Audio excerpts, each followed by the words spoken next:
0 in game one, hitting the game-winning three-pointer with less than 3 seconds left. Well, there was going to be no late-game heroics in this one. SGA and the Thunder have not lost back-to-back games at home since November of last season, and they came out hot. Chet Holmgren, bucket in the foul, stepping up after missing both key free throws at the end of game one.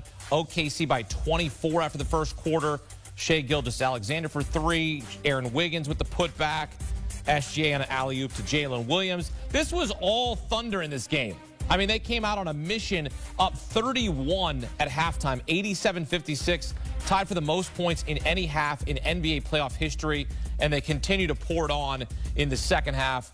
SGA, a game-high 34 points on 11 of 13, perfect 11 for 11 from the free throw line, and OKC wins big, 149-106, most points in a playoff game in franchise history as they win by 43 to even up the series at 1 game apiece. Hey, they're the first home team to win a conference semifinal game this postseason. And, man, do they bounce back big in OKC. So, it's the third largest win in a playoff game in Thunder franchise history. Their other big win coming this postseason. They won game one of the first round against the Grizzlies by 51. So 2 of their largest wins in a playoff game in franchise history coming this postseason. The Thunder, the first team with multiple 40-point wins in a single postseason, which is one reason why they still remain the favorite to win the NBA title at plus 125. And for more, welcome in CBS Sports HQ NBA analyst John Gonzalez. John, where was this in game one? Yeah, they could have used some of this in game one, right? I mean, well, you know what?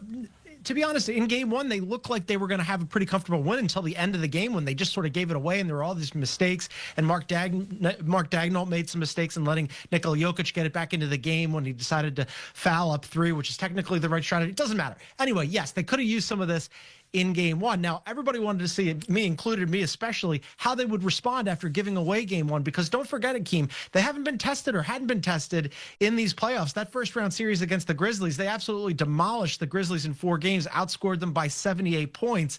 And then all of a sudden, here comes Denver stealing game one. So there was these rumbles about, okay, Oklahoma City is a really good regular season team. Are they a good playoff team? Well, asked and answered tonight. They came out and decided to put the pedal down right away. They were up. They scored 87 points at the half, an NBA record for any half in the postseason. They were up as many as 49 points. All 5 of their starters were in double figures at the half. SGA was amazing. I think that they came out of this last game, out of game one, and said, we can't let that happen again. Let's not leave anything to chance. All right, that'll do it for John Gonzalez here on CBS Sports. I'm just kidding. I'm kidding. I know we have much more to talk about, but really, what else is there left to say? Like, what was the most impressive part of that win for Oklahoma City? The fact that SGA went a perfect 11 for 11 from the free throw line, all 5 OKC starters in double figures at halftime. Like, it was impressive. And like now you go to game 3, you're going to flush that because it doesn't matter. You got to win 4. But in all seriousness, what was most impressive about that win?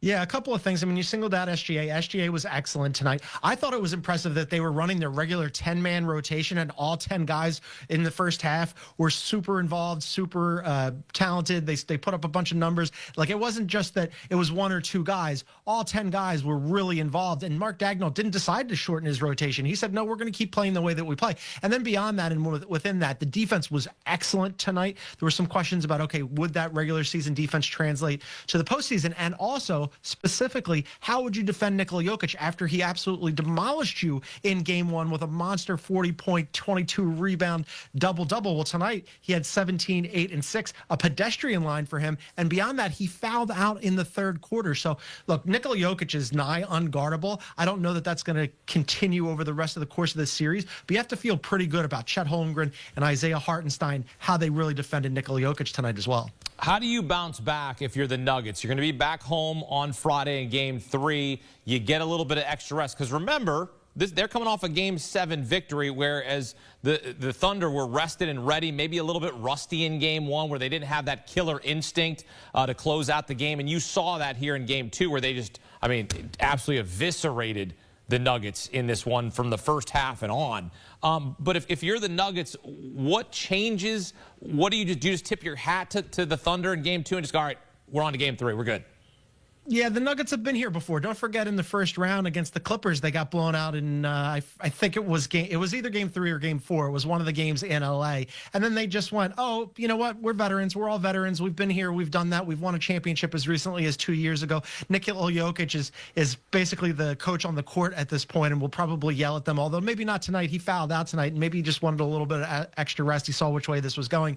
I think that they have this experience, the playoff experience, to just say, these things happen. Wasn't our best night. We stole one in Game 1. So when you leave Oklahoma City with a game in hand, you already won one on the road. I think ultimately you're pretty happy with that. You're probably not thrilled with getting throttled in the end score here, but hey, you took a game off of the best team in the NBA on their floor. Now you're back to Denver and see how it goes from there. Yeah, they got blown out against the Clippers in Game 3, and they get blown out here in Game 2 against OKC. When you look at what this Thunder team is, right? They're still the favorites to win the NBA title, plus 125.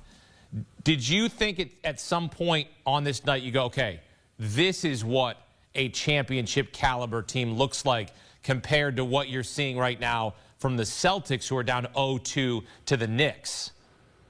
Yeah, that's a great point. I mean, look, Oklahoma City was not just good. They were exceptional this season. They won 68 games. They had the #1 defense in the NBA, not by a little bit, by a significant margin. They had the #1 point differential in the NBA, not just this season, Akeem, but in NBA history. I mean, this was an historically great team. SGA, who, as you mentioned, was just so efficient tonight, has been so good all season, is the presumptive MVP. He had a fantastic season. And then, you know, the playoffs, he just didn't look like the SGA that's going to win the MVP most likely. Well, he certainly did tonight. You needed him to be every bit as good as he was during the regular season in the postseason against Denver after giving away Game 1. He was as well. And Chet Holmgren, who, you know, he missed a big chunk of the season because of an injury, and then he missed those 2 free throws in Game 1. Well, he bounced back big time tonight. Double-double, 15-11, 2 steals, 2 blocks, was great at both ends of the floor. I think he's their second best player by a significant margin, even though Jalen Williams made his first All-Star team and would probably make All-NBA. They're just loaded up and down the roster. So, yeah, you wanted to see them answer the bell. And this is the team. This is the team that dominated the NBA during the regular season. Now they're starting to show it in the postseason. Yeah, I'm feeling pretty good because I had Thunder minus 42.5 on the alt line. Another joke. I'm kidding. I didn't have that. Imagine, right? I told everybody in the newsroom, though, lay the points with OKC. They're not going down 0-2. They haven't lost back-to-back home games since last November, John. Like, they're not going to lay down. They're just not going to, like, this is a team that will bounce back. And I hope the same can be said about my Cavaliers. I hope so. I'm hoping that for you. I want good things for you in Cleveland. Appreciate you. John Gonzalez here on CBS Sports HQ. Of course, you can hear him on Beyond the Arc podcast, breaking down all the big storylines as they react